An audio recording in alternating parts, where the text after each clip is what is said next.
Pode começar. Oi pessoal, bom dia. Eu estou fazendo um vídeo aqui do escritório, queria falar um pouco algumas das minhas propostas aí para o Riverside. A primeira é em relação à gestão financeira, né? Eu vejo que nós temos um CDB progressivo e nós temos um valor expressivo investido em CDB.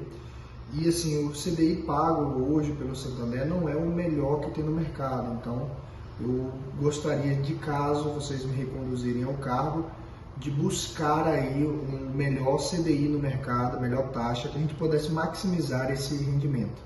Outra coisa que eu também gostaria de focar como minha proposta de campanha é a recomposição de caixa, porque nós hoje temos uma taxa de inadimplência, segundo a AJM, de 16%. Então, assim, nós estamos caminhando, se continuarmos caminhando nesse ritmo, vamos chegar a 20%. A última vez que eu tinha olhado e perguntado qual era a nossa taxa de inadimplência em novembro do ano passado, nós estávamos com 12%, então agora estamos com 16%.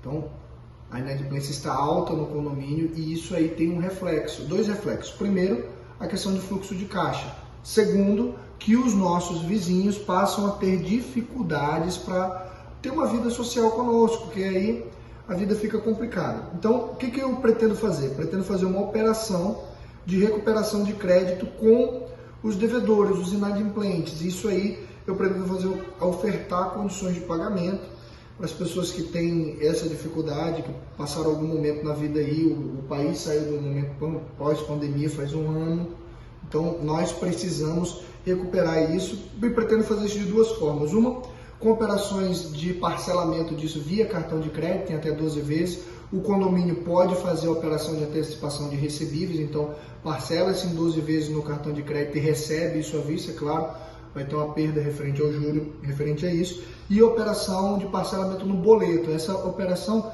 tem que conter juros por causa do risco da operação, já é uma operação de pagamento de inadimplentes, parcelada em 12 vezes, mas tem que ser um juro menor do que o juro de mercado, tá bom? Então, assim, esses são os primeiros pontos referentes a finanças. Outra coisa é referente à transparência e informação. A gente já está fazendo isso um pouco, um esforço disso, através do mural do WhatsApp, mas eu gostaria de reforçar que nós queremos implantar a metodologia 5W2H, não apenas para o processo de tomada de decisão do condomínio, mas também para a nossa comunicação.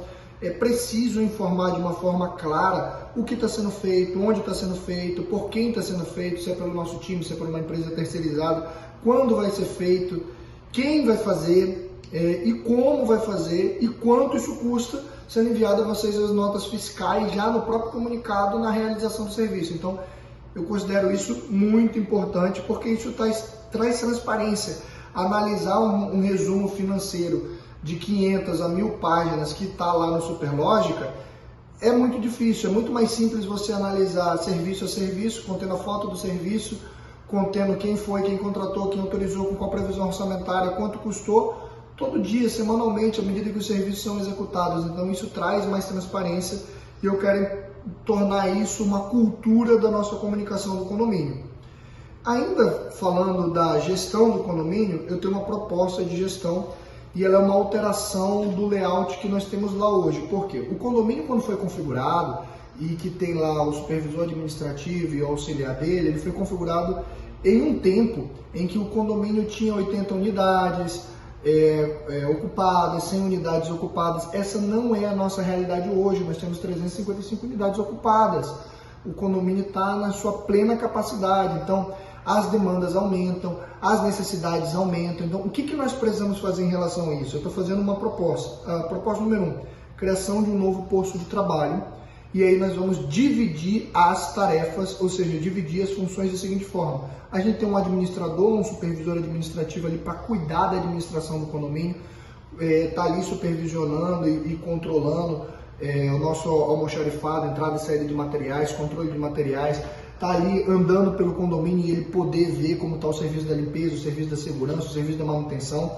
Então a gente precisa desse administrador. Precisamos de uma pessoa desses três separada só para o atendimento ao público. São muito grandes as demandas dos senhores. Vocês imaginam que se 15% do condomínio passar na administração todo dia, a gente está falando aí em média de 50 pessoas que estão passando na administração. sem contar com os prestadores de serviço que estão envolvidos no dia a dia na operação do condomínio. Então, esses prestadores de serviço ficariam a cuidado do administrador e o atendimento ao público ficaria a cuidado desse funcionário que vai estar tratando só do atendimento ao público. O novo posto que eu gostaria de criar é referente à comunicação. Essa comunicação que vocês já estão recebendo no WhatsApp, via mural, tem sido feito pela minha esposa, então eu removi ela do trabalho dela, ela é advogada na empresa, falei, amor, fica comigo por uma semana, até que o condomínio, se o condomínio decidir nos reconduzir, vamos propor ao condomínio, se o condomínio concordar, vamos colocar um posto para comunicação. Essa comunicação ela não é só o que é feito e vai via mural e vai via WhatsApp, ela também é a comunicação interna do condomínio. Por exemplo, as reuniões do conselho com o síndico hoje não possuem ata. Eu entendo que essas reuniões precisam ter ata. As comunicações deliberativas de coisas que precisam comprar, uma emergência que não está na previsão orçamentária e está acima do teto do síndico, precisa de deliberação, precisa dos orçamentos cotados e toda essa comunicação. Quando esse material é cotado, precisa ser enviado para o conselho precisa autorizar, essa informação precisa voltar para o administrador e depois precisa voltar para o síndico.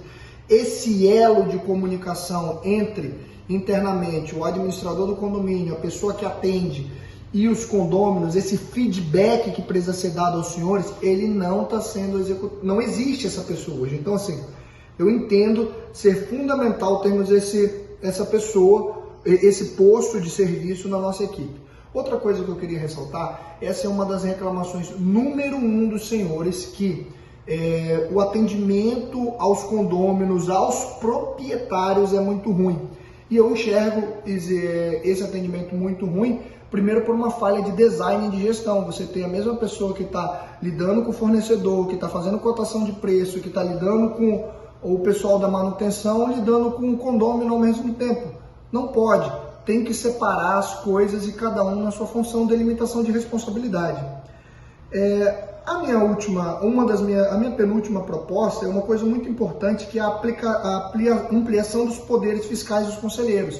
Hoje o conselho no condomínio ele é meramente consultivo e vocês sabem que eu fui conselheiro no condomínio. Se vocês não me reconduzirem ao cargo, eu permaneço no conselho, mas o conselho é só consultivo. O conselho não tem poderes fiscais, o conselho não pode peitar o síndico e dizer vamos subir na torre e fiscalizar a obra, vamos em tal lugar, me dá as contas, me dá isso, me dá aquilo. Então, assim, o conselho precisa ser investido de poderes para que nós tenhamos um sistema de freios e contrapesos no condomínio e para que nós tenhamos um equilíbrio, para evitar decisões monocráticas. Então, assim, eu enxergo factivelmente que nós precisamos dessa mudança.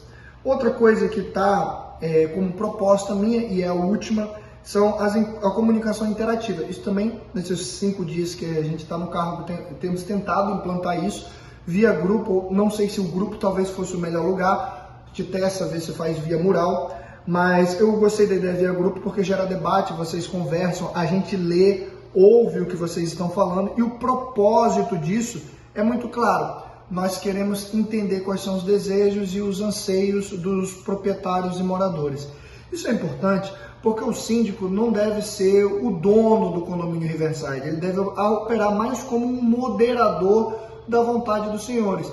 Apesar de muitas coisas no nosso regimento estar na condição que o regimento está hoje, está conferido ao poder administrativo do síndico, eu acho que é de bom tom consultar os proprietários sobre o que se deve fazer. Então, assim, essas são minhas propostas. Está no link aí que vocês estão assistindo. Se vocês quiserem hoje já irem para a Assembleia com as perguntas disso, eu respondo, estou à disposição. Estarei hoje mais tarde com vocês respondendo essas perguntas. Muito obrigado, pessoal. Excelente dia para vocês.